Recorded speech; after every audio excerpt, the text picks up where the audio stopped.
Okay, so Nintendo have shared a development update on Metroid Prime 4 in the form of a brief 3 to 4 minute video presented by Shinya Takahashi. If you haven't seen it, I've dropped the link to it in the description below, but the news in brief is essentially this. Development on Metroid Prime 4 is being completely rebooted, with Retro Studios taking the lead on development. A quick history lesson before I get started is Retro Studios are based in Austin, Texas, and they're the same studio behind the original GameCube Metroid Prime trilogy. So yeah, I just wanted to take a few minutes to go through some thoughts on what this all means. So let's jump in. Right, first up, this is refreshingly transparent for Nintendo. The company is known for their secretive nature, and despite being just a little bit leaky, for the most part they hold their cards really close to their chest.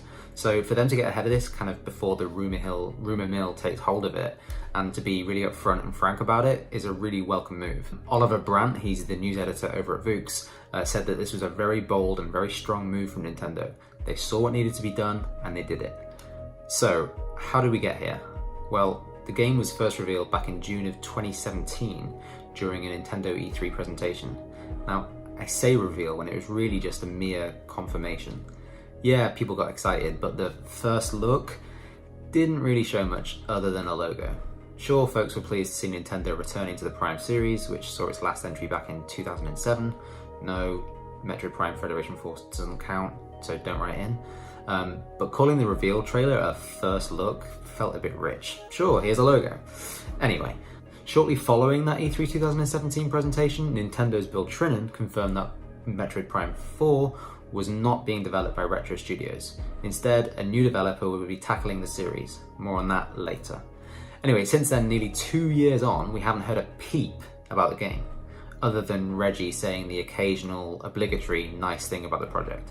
Now, as for the reasons behind this move, well, we're not going to know the intricacies or gritty details for quite some time, I'd imagine, but the takeaway is this. Nintendo were clearly not happy with the direction the project were heading in, and took the assured move to start over. Like Takahashi said, the project had not reached the standards that Nintendo wanted to see in a sequel to a Metroid Prime series.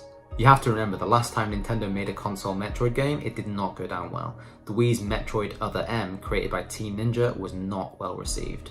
So you have to then ask who was tasked with bringing back the Metroid Prime series, and all fingers pointed to Bandai Namco, with Eurogamer basically getting sources to confirm as much last year. Now, Nintendo and Bandai Namco do have a history of working together on titles such as Smash Bros. And Mario Kart Arcade GP, but this time something clearly didn't work out. It's pretty clear to me that Nintendo wanted this game to match the quality of their recent first-party output. Games like Super Mario Odyssey and The Legend of Zelda Breath of the Wild gave a boost of energy to those series and helped propel the Switch to where it currently finds itself. Putting Retro Studios back on Metroid seems like a really sensible move. The studio established the Prime series and defined 3D Metroid essentially, and they've always been a really safe pair of hands putting out consistent work. Sure, it's going to be a new generation of staff working on it. You got to remember that the first game in this Prime series came out all the way back in 2002, so it's been a while, but I think it's fair to say they're in safe hands. Now, as a side note, this does raise a few questions as to what will happen to Retro's secret project that they've been working on for the past several years, but that's a topic for another day. So I imagine we now won't see anything of Metroid Prime 4 this year at all, and Nintendo have started 2019 with a really clear statement. They're wiping the slate clean, and Retro Studios are starting over. We're looking at 2020 and beyond here, without doubt. Sure, it may be disappointing for those who are hoping to see it sooner, but holding out for a better game is almost always worthwhile. You're sad now, but you'd have been even sadder if the game was average. And hey, maybe we'll get Metroid Dread in the meantime, right?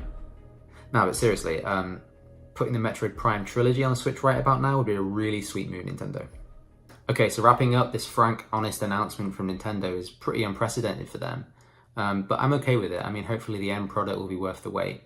Let me know in the comments what you think of the announcement, and be sure to give this video a like and maybe subscribe too.